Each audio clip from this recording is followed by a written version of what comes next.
ज़रा स्क्रीन में देखिए, टोटल 51 से अधिक मेडिकल कंडीशंस हैं। उनमें से कुछ मेडिकल कंडीशंस आप स्क्रीन पे देख ही रहे हैं। इनमें से पहले कुछ कंडीशंस जो हैं ये सडन, अचानक किसी को भी हो सकता है। तो ऐसे में अगर आपने सिर्फ ऑनलाइन ट्रेनिंग ली या सुनी सुनाई बातों को या कहीं देख लिया तो क्या आप कुछ कर पाएंगे? ज़रा देखिए, सबसे बड़ी बात तो सबसे पहले लिखिए कार्डियक अरेस्ट। अब कार्डियक अरेस्ट अगर किसी को आ ही जाता है तो उस वक्त अगर आप सामने हो तो आप क्या करेंगे?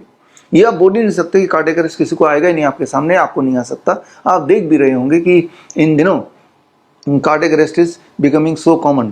पहली बात तो यह है कि मैं आपको शर्त लगा के बोल सकता हूँ 99% जनता, 99.5% जनता को कार्डियक अरेस्ट और हार्ट अटैक के बीच में फ़र्क क्या है, कैसे फ़र्क करें, वही नहीं पता चलेगा। इवन अखबारों में जब रिपोर्टिंग होती है कि किसी की डेथ कार्डियक अरेस्ट से हो गया और अगली लाइन में बोलते हैं हार्ट अटैक उसका पहले भी आया था, तो दोनों ऐसे लगाते हैं कि जैसे एक दूसरे का सिनोनिम हो, जबकि कार्डियक अरेस्ट एक इलेक्ट्रिकल फेलियर है और हार्ट अटैक एक मैकेनिकल फेलियर है। तो ये छोटी सी बात है जहाँ से शुरू होती है कि आप जब पहले पहचान करेंगे कि ये किस तरह की इमरजेंसी आई है तभी कुछ कर पाएंगे। पहचान करने के लिए तो थ्योरेटिकल ऑनलाइन क्लास काफ़ी है, लेकिन एक्शन लेने के लिए आपके लिए फिजिकल ट्रेनिंग बहुत आवश्यक है। कार्डियक अरेस्ट में आपको कार्डियक कंप्रेशन करना है, तो कंप्रेशन में आपको कितना प्रेशर डालना है, कितने सेंटीमीटर तक प्रेशर डालना है, 1 मिनट में कितनी बार आपको पंपिंग करनी है, ये छोटी छोटी बातें, और बॉडी के किस हिस्से में पंप करना है, कौन से हिस्से से पंप करना है, क्या पोस्चर होगा, कई कई बार जब करेंगे तभी परफेक्शन आएगा। ठीक इसी तरह से आप देखिए स्क्रीन पे बाकी और जो मेडिकल कंडीशंस हैं, क्या उसके लिए आपकी तैयारी है। जैसे अगर मैं बात करूँ, अगर कुत्ते ने काट लिया तो क्या करेंगे, कुत्ते की जगह अगर बिल्ली ने काट लिया तो क्या करेंगे, इंसेक्ट ने काट लिया क्या तो क्या करेंगे, तो लेकिन क्या चूहे ने काट लिया तो क्या करेंगे? क्या आप बोल सकते हैं कि भाई आपको बिल्ली, कुत्ते, चूहे ये कभी काट ही नहीं सकते, किसी को काटा ही नहीं है, और उस वक्त बेस्ट हमें क्या करना है ताकि उसके प्रभाव को मिनिमाइज कर सकें? तो ये हैंड्स ऑन ट्रेनिंग का कमाल है कि हैंड्स ऑन ट्रेनिंग से आपको सटीक तरीके से पता चलेगा कि क्या करना है विद लिमिटेड रिसोर्सेज। ये मान के चलना पड़ेगा कि जब भी कभी कोई मेडिकल इमरजेंसी किसी को आती है, वो कहीं भी हो सकता है, वो सड़क में हो सकता है, वो किसी गार्डन में हो सकता है, वो पार्क में हो सकता है, अपने घर पे हो सकता है, ये रास्ते में रोड के बीच में हो सकता है। ये तो यानी कि उस वक्त जो उपलब्ध चीज़ें हैं वो बहुत ही मिनिमाइज होती हैं। उन बहुत कम चीज़ों, कम रिसोर्सेज से ही हम उस विक्टिम को कैसे बचाएं, तो ये सारा कुछ सीखना मुझे लगता है एक बहुत ही बहुमूल्य नॉलेज आपके लिए हो सकता है। लेकिन याद रखिए, बी प्रिपेयर्ड कि ऑनलाइन नहीं हो सकता, सिर्फ ऑनलाइन इज़ फॉर थ्योरेटिकल ज्ञान, इसीलिए हमारा 1 मंथ ऑनलाइन है और 3 दिन का प्रैक्टिकल हैंड्स ऑन ट्रेनिंग जो बहुत ज़्यादा मस्ट है। ये सीख रहे हैं इसलिए नहीं कि आपको कोई सर्टिफिकेट मिल जाएगा, ये इसलिए सीख रहे हैं कि कभी आप किसी के हेल्प कर पाएँ, या फिर भगवान ना करे ऐसी कोई परिस्थिति खुद पे आ जाए तो तब क्या करें। देखिए एक बार फिर से इसी चार्ट को, इसमें अगर मैं बोलता हूँ कि अचानक कोई फेंट हो जाता है या फिर मान लो वो फेंटिंग की समस्या आपके परिवार में किसी को होती है तो क्या करेंगे? पहली बात तो ये है कि वो फेंट है या वो हीट स्ट्रोक है, इसी में अधिकतर लोग कंफ्यूज कर जाएंगे। अधिकतर पॉपुलेशन को ये नहीं पता चलेगा कि ये सिंपल फेंटिंग हुआ है या हीट स्ट्रोक हुआ है। सिमिलरली अधिकतर लोगों को ये फर्क नहीं पता चलेगा ये ब्रेथलेसनेस की वजह कोई अस्थमा अटैक है या कोई और वजह है। तो आप देखेंगे कि बहुत सारी इमरजेंसी कंडीशंस होती हैं जो बहुत मिलती जुलती होती हैं और वहीं पे कंफ्यूज होकर रह जाएंगे। और फिर हम बोलते हैं कि आप बोलते हैं कि जो आप सवाल पूछ भी रहे हैं हमारे ईमेल के थ्रू या कमेंट सेक्शन में कि हेल्प कोर्स हम ऑनलाइन तो कर लेंगे, ऑफलाइन नहीं आ सकते, ये बहुत माइन्यूट छोटी छोटी बातें हैं।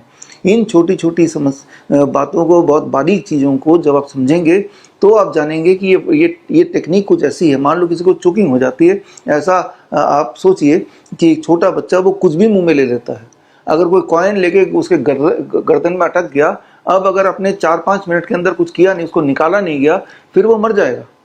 तो ऐसे में तो आप ये सोच ही नहीं सकते कि आप डॉक्टर को बुलाएंगे, एम्बुलेंस को बुलाएंगे। अगर डॉक्टर आ भी जाएगा तो डॉक्टर भी क्या कर लेगा? वो वही कर सकता है जिसको इमरजेंसी की ट्रेनिंग हो। एंड अनफॉर्चुनेटली इस तरह की ट्रेनिंग बहुत कम लोगों को है। और आपको ये जान के हैरानी होगी कि ये अपने आप में दुनिया का पहला integrated medicine in emergency training है। ये इंटीग्रेटेड मेडिसिन का मतलब सिंपल है कि अलग अलग साइंसेस को कंबाइन करके to get the best result. यहाँ पे समझना पड़ेगा कई सारे मेडिकल कंडीशंस में एक्यूप्रेशर का बड़ा इंपॉर्टेंट रोल है। मान लो कोई फेंट हो गया, आपको समझ नहीं आ रहा कि फेंट क्यों हो गया, कैसे हो गया, इसकी हिस्ट्री क्या है, उसी वक्त आपको उसको सपोर्ट करना है, उसको होश में लाना है। तो बड़ा ही सिंपल एक रूल है एक्यूप्रेशर का। ये जो एरिया है यहाँ पे एक 3 किलो केजी के प्रेशर आपको देना है। अब ये 3 केजी कितना होता है, वो प्रेशर कितना दें तो 3 केजी होगा, कितनी देर के लिए देना है, कैसे घुमाना है, ये छोटी छोटी बातें हैं जो आपको समझनी पड़ेगी। ठीक उसी तरह से मान लो जैसे किसी को ब्रेथलेसनेस हो जाती है, उसकी SpO2 गिरने लगता है, उसके सांसें अटकने लगती है। अब क्या करना पड़ेगा, यहाँ पे फिर पॉस्चरल मेडिसिन काम आती है कि उसको प्रोन वेंटिलेशन पोजीशन पे आपको लाना है, और प्रोन वेंटिलेशन पोजीशन पे आते ही उसका SpO2 बढ़ने लगेगा। है ना छोटी बात, लेकिन ये जब आप करेंगे अपने हाथों से तभी आप समझ पाएंगे। तो कहीं पॉस्चरल मेडिसिन काम आता है, कहीं एक्यूप्रेशर काम आता है, कहीं आयुर्वेद के साइंस काम आता है, कहीं मॉडर्न मेडिकल साइंस के टेक्निक्स काम आते हैं, कहीं इनके कॉम्बिनेशन को यूज़ करना पड़ता है। इसीलिए मैं बोल रहा हूँ कि ये इंटीग्रेटेड मेडिसिन इन इमरजेंसी। और आप सर्च करके देखिए, जहाँ तक भी आप सर्च कर सकते हैं, चाहे वो गूगल हो चाहे ChatGPT हो, आपको इस प्रकार का पूरे दुनिया में कोई भी एक कोर्स नहीं मिलेगा जो इंटीग्रेटेड मेडिसिन इन इमरजेंसी की बात करे। इंटीग्रेटेड मेडिसिन तो पिछले 10-12 सालों से आपने देखा ही चल ही रहा है। हमारे भी हॉस्पिटल इंटीग्रेटेड मेडिसिन का, जहाँ पे आयुर्वेद, एलोपैथ और होम्योपैथिक और जितने भी सारे साइंस हैं उसका बेस्ट आउटकम के लिए हर साइंस को का बेस्ट यूटिलाइज किया जाता है। लेकिन integrated medicine in emergency situation में कोई भी कौन सी चीज़ सबसे तेज़ी से काम कर सकती है उस मौके पे। मान लो किसी को पॉइजनिंग हो गई, कई लोग तो जानबूझ के नींद की गोली खा लेते हैं मरने के लिए, और जब खा चुके होते हैं अब रियलाइज करते हैं नहीं मुझे तो जीना है। तो ऐसे में आप क्या करेंगे, यहाँ पे फिर आयुर्वेद का पंचकर्मा काम आएगा, राइट। तो मैं आपको उदाहरण देके ये समझाना चाह रहा हूँ कि अलग अलग मेडिकल साइंसेज जो हैं, चाहे एक्यूप्रेशर अपने आप में एक साइंस है, आयुर्वेद एक पूरा साइंस है, मॉडर्न मेडिसिन में बहुत सारे आविष्कार और डिस्कवरीज हुई हैं, लेकिन इनको कंबाइन करके स्टेप 1, स्टेप 2, स्टेप 3 कि पहले तो मान लो सेफ पोजीशन पे कैसे लाना है। मान लो किसी को एंजाइना पेन है, उसका heart attack, ongoing heart attack है, तो सबसे पहला तो स्टेप यही होना चाहिए ना कि उसका जो पेन है उसको उसमें रिलीफ दिया जाए। उसके पेन में हम उसी वक्त, जबकि आपको पता है कि एक सड़क के बीच में भी हो सकता है और उस वक्त आपके पास कुछ भी नहीं है, तो क्या करेंगे? तो क्या करेंगे, बड़ा ही सिंपल है कि एक हार्ट आपका है जो प्राइमरी हार्ट आप बोल सकते हैं जो यहाँ पे है, और दूसरा हार्ट जिसे काफ मसल जिसे सेकेंड हार्ट बोलते हैं। अगर दोनों हार्ट को जितना नज़दीक लाएंगे उतना उसका पेन का सेंसेशन कम होगा और उतना उसके चांसेस रिवाइव होने के ज़्यादा होंगे। है ना छोटी सी बात, लेकिन ये करना पड़ेगा। करने में तो 1-2 सेकंड लगते हैं, लेकिन हैंड्स ऑन के थ्रू लेना पड़ेगा।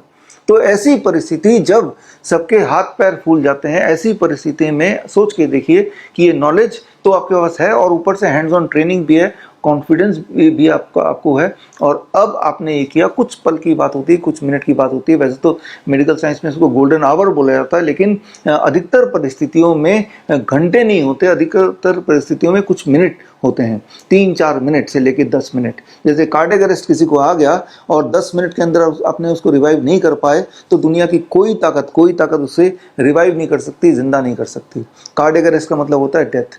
Cardiac arrest is a temporary death. जब उसकी सांसें नहीं चल रही हैं, उसके पल्स नहीं चल रहे हैं, जब ये दोनों चीज़ एक साथ आप आइडेंटिफाई कर लेंगे, विच में टेक अबाउट 2 सेकेंड्स, आप समझ गए the patient has gone on cardiac arrest, it is a temporary death. तब यानी कि उसका जो सोल है वो आसपास ही कहीं है, कुछ मीटर पे ही।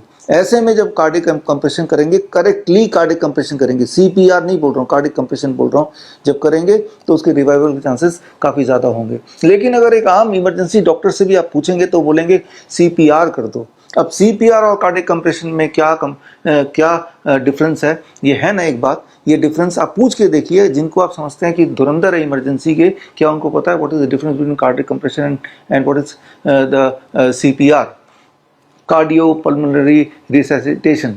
इन दोनों के बीच का कंपैरिजन अगर करें तो कार्डियक कंप्रेशन ईजियर, आसान है, अकेले कर सकते हैं और वो उसमें रिवाइव होने के चांसेस ज़्यादा हैं। जबकि CPR करेंगे तो उसमें 2 लोग चाहिए और उसमें मुश्किल है और उसमें रिवाइवल के चांसेस भी कम हैं।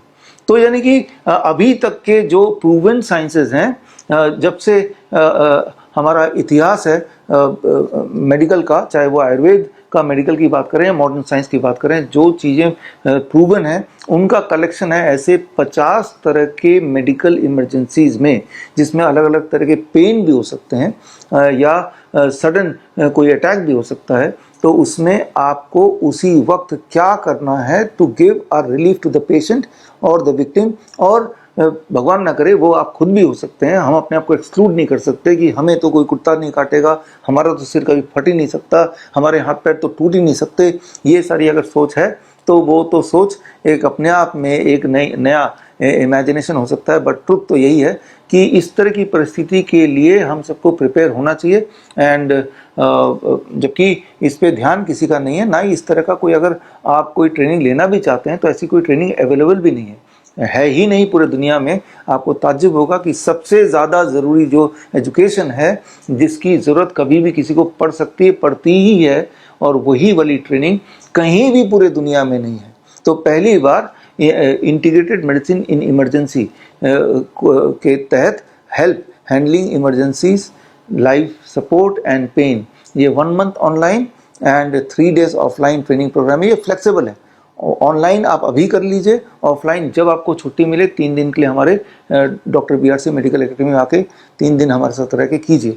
लेकिन एक बात है कि आप में से बहुत सारे फॉलोअर्स जो मुझसे मिलना चाहते हैं, तो मैं आपको बता दूं, ये जो हमारी एक टीम है, पूरी टीम, जिसमें एलोपैथिक डॉक्टर्स हैं इमरजेंसी के, आयुर्वेद के इमरजेंसी डॉक्टर हैं, एक्यूप्रेशर डॉक्टर हैं इमरजेंसी के, फिजियोथेरेपी डॉक्टर इमरजेंसी के, तो अलग अलग साइंसेस के इमरजेंसी को जिन्होंने हैंडल किया सालों साल, ये एक पूरी टीम है। और ये टीम ही आपको ट्रेनिंग देगी ऑनलाइन एंड ऑफलाइन। लेकिन अगर आप चाहते हैं कि वो ट्रेनिंग के दौरान मैं भी आपसे मिलूं और उस ट्रेनिंग में आप डायरेक्टली मुझसे लेना चाहते हैं, तो वो पॉसिबल है पहले वाले बैच में, that is on 10th July, 11th July and 12th July offline के लिए। ऑनलाइन तो चलो ऑनलाइन सेशन होगा ही होगा, लेकिन ऑफलाइन में फर्स्ट बैच में आई विल बी अवेलेबल। और फर्स्ट बैच में ही अगर आपका मन है आप पहले बैच में ही ऑफलाइन में भी आ जाएं, ऑनलाइन में भी आ जाएं, तो वो first come first serve basis पर है। और उसके लिए आप रजिस्टर कर सकते हैं अपने आप को www.bishwarup.com/help में जाके रजिस्टर कर सकते हैं। तो खैर, मैं उम्मीद करता हूं कि आपने मन बनाया कि आप हेल्प कोर्स ज्वाइन करें, ताकि आप किसी की हेल्प तब कर पाएं जब उसको आपकी हेल्प की सबसे ज़्यादा ज़रूरत हो। All the best, thank you, जय हिंद।